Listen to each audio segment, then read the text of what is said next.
Hey guys, welcome back to OC Outdoorsman. Today I'm at Lake Murray in Escondido, California. Off to a late start. It's already well after 8 a.m. Took longer than I'd expected to get out here. It was over an hour's drive. So yeah, I'm off to a really late start today. But air temperature right now is 55 degrees. Water temperature is 63.3 degrees. I'm in about 23 feet of water.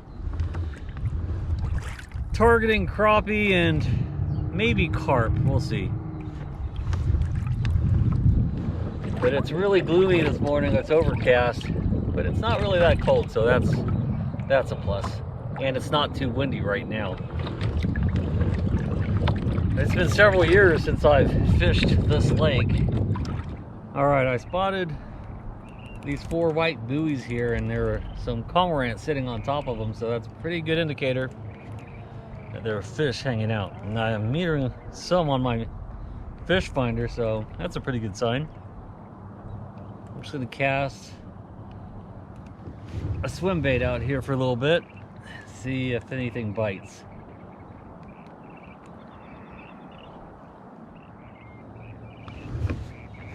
Something just jumped behind me. I don't know if that was a fish or a bird. Wow, it's actually starting to drizzle. That wasn't in the forecast for this morning.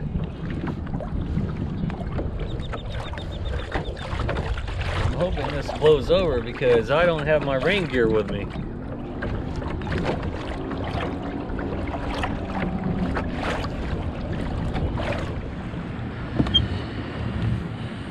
Alright, I moved to this part of the lake where fortunately it's designated for fishing, and these speedboats can't blast through here to create these huge wakes, so that's a good thing. Yeah, a lot of boats out here and fishermen on the shoreline.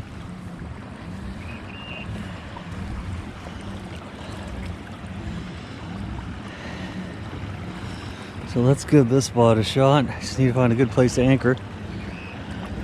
Not metering anything on my fish finder right now. Oh, look at that. I'm getting some fish at the very bottom. 22 feet of water.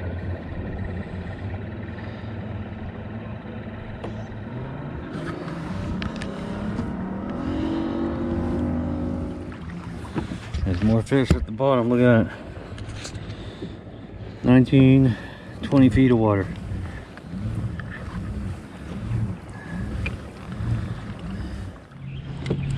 All right, I'm gonna try. Cool thing about this part of the lake is you can stand up and cast, since there are very little wakes right now from other boats.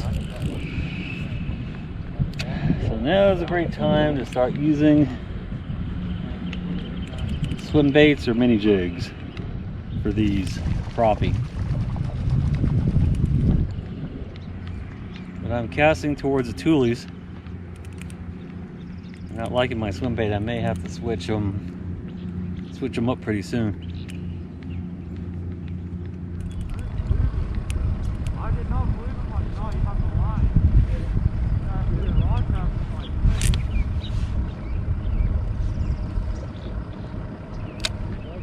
Yeah, it is warming up.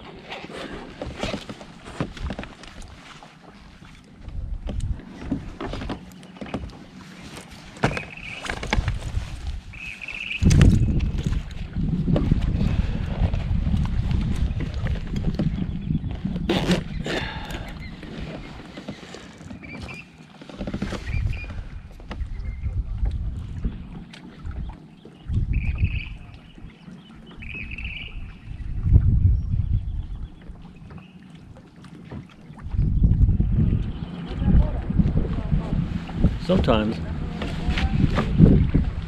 it's not about catching the fish. It's about spending quality time on the water, smoking stogies. know what? I think this is the first time I've smoked a cigar since the pandemic started. Wow. I've been missing out. Hey, check out my water shoes. These things are great. Super lightweight. You get them wet, they dry really quickly. And look at that. They match the color of my yak.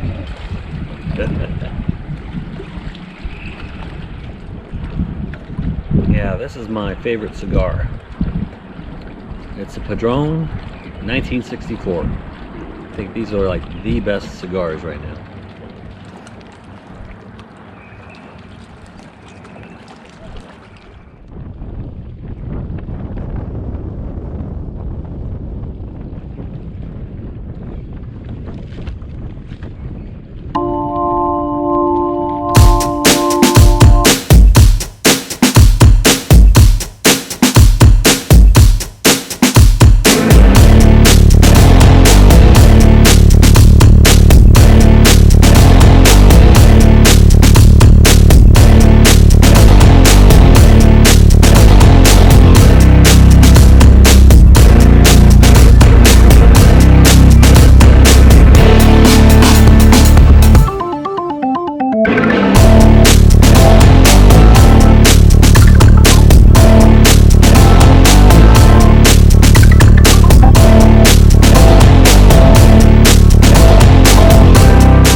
Glad the wind subsided a little bit, so I'm able to go a little faster.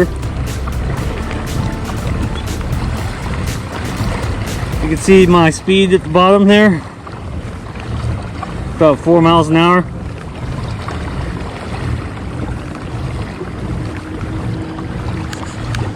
As I go past the boat launch, and there, up ahead, see that sailboat? That's where most of the kayaks are launching. That's where I'll be landing.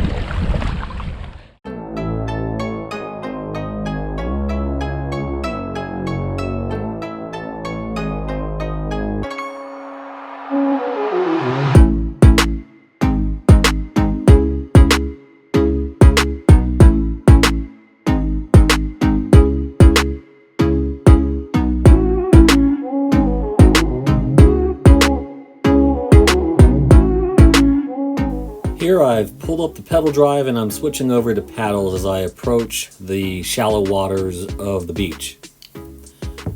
I forgot to move my fish finder out of the way, so it made paddling a little bit awkward. But I was so close to the shoreline there, as you can see, it really wasn't a big deal.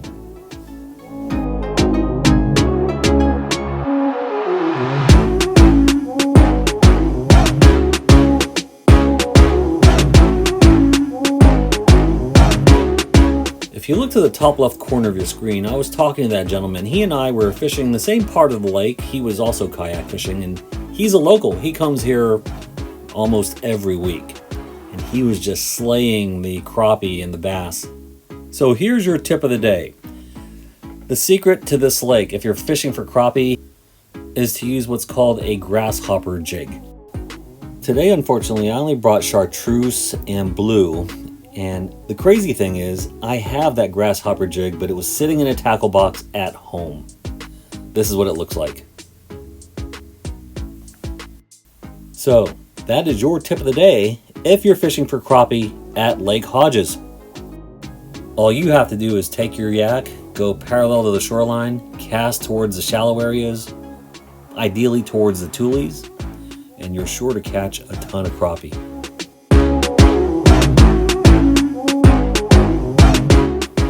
So to close this video, here's some aerial footage of beautiful Lake Hodges.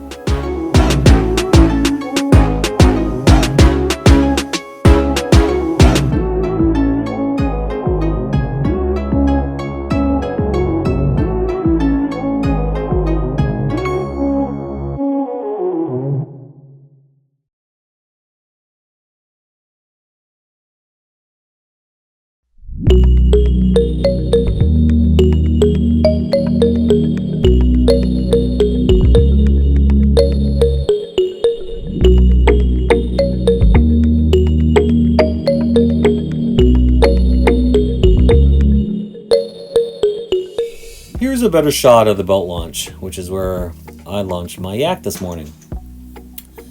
However, and this is another great tip for you, if you're going to kayak fish this lake, use the beach. It's a lot closer to the parking lot and it's much less crowded.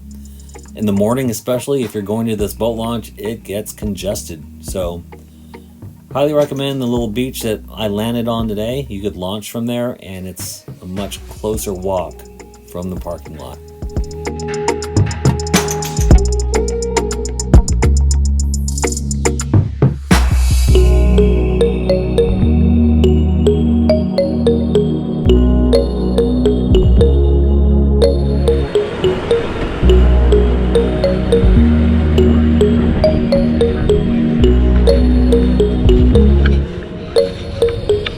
Well, it's been 6 months since I purchased this yak, and I have to tell you, it's been great. But a lot has changed. As you can see on the front there, on the right side, I now have a Yak Attack rod holder mounted there near the bow. Also, you can see the anchor cleat there, right behind it. And on the left side, there's another rod holder that's a... oh gosh, I forget the name of that one. It's an Omega, I believe. And on the very front left, that's where I mount my GoPro camera.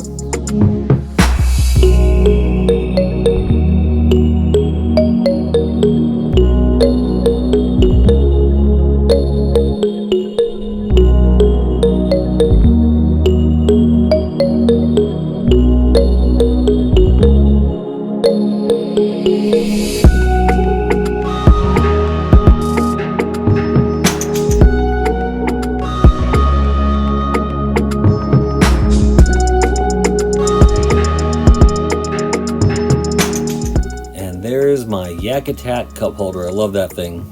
It's big enough to hold my thermos. And then on the left side of my yak, there's my Helix 7 fish finder. I forgot to put the visor on, but you can see the Velcro strips there. That's how I affix the visor to the fish finder. Now as we move towards the stern, you'll see that I didn't bring my live well or bait tank with me this morning because, yeah, I simply didn't need it. Didn't have any live bait. And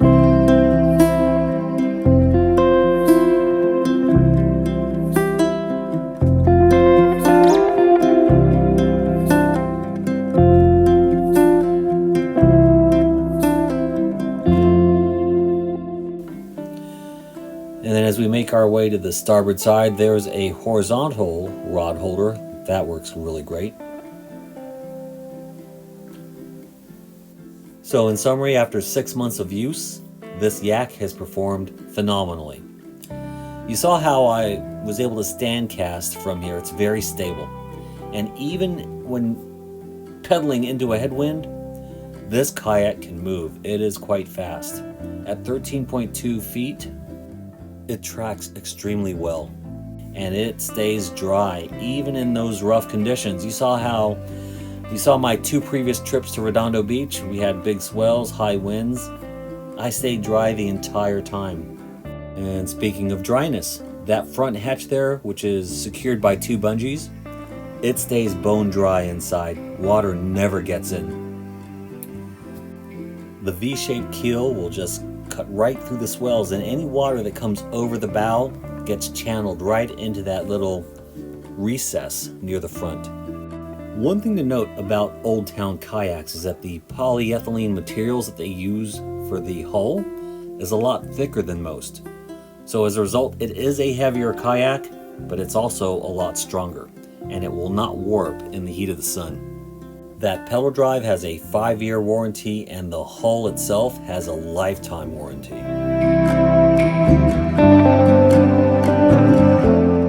Now, one of the perks of fishing in San Diego is that I get to go to my favorite fish and chips place here in Oceanside, California.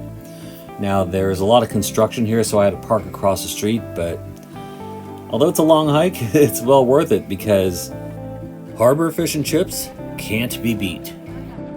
As I'd mentioned previously, one of the goals for this series of Southern California lake videos is not only to introduce you to new bodies of water, to also learn about what works, since each lake is different. I like to talk to the locals and find out what they do and how they catch the fish there. So if you learn something new, please give this video a thumbs up. Thanks again.